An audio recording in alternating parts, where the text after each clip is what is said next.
Well, of course, it all starts up front. The O-line had a huge game today. The one sack that we gave up was a called the wrong play, the play action. So I'll take that blame. That was on me. But the wideouts had a good game as well, and the running back showed out today. Jason McNair and DJ McNeil, for sure.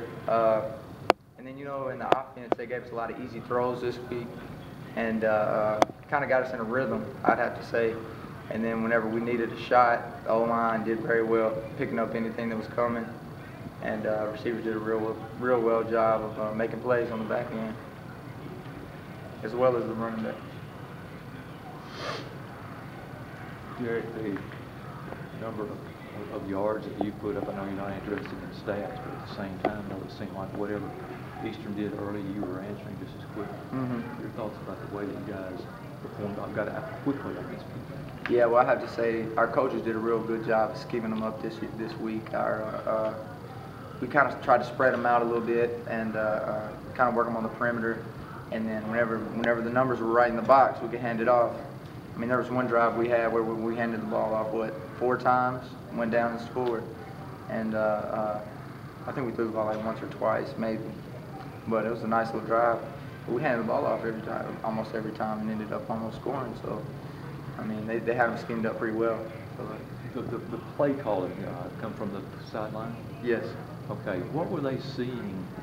Did they see holes? Were they trying to make adjustments defensively, and you guys were catching it?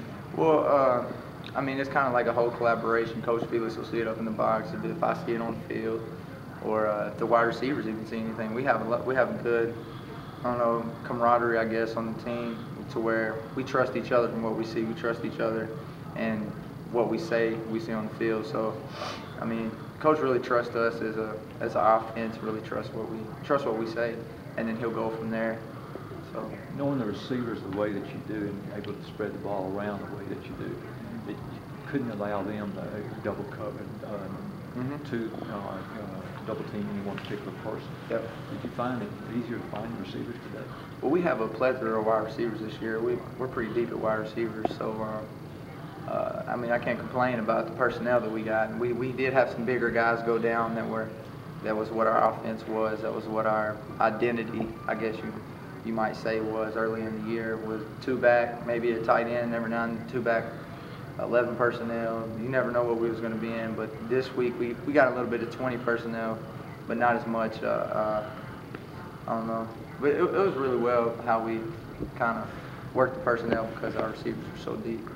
And at any point, anybody can make a play. Can you talk a little bit specific about Butler versus Q, Q versus Butler? Which one does more things to help you? I mean, well, they both do things to help me. On the touchdown down here, put out through to Quinn Sims, he was technically, any other wide receiver probably would have just ran right into the defender, but he stopped. And me and him been together for 2 years. This is the 2nd year now.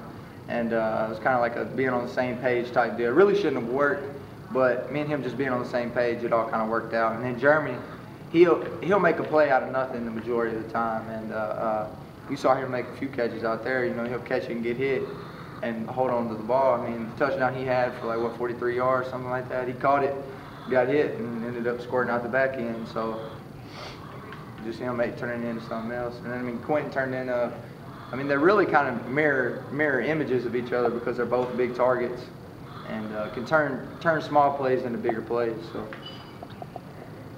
thanks. It's all for me. Yes, I've got a question. What's your strategy going into, as the quarterback going into Murray State next week? We haven't looked at them on film yet. We'll probably start that tomorrow. Who knows? Guess we'll go from there tomorrow. Does anyone play stand out for you today? Both the wide receivers, Jeremy and Q, stood out to me. And then on the perimeter, all the other wide receivers blocked well whenever they had the ball in their hands. So, I mean, as a skill position, that's what I have to say. But the O-line played phenomenal today, and it didn't give up much pressure at all, so you can't complain there. Anything else?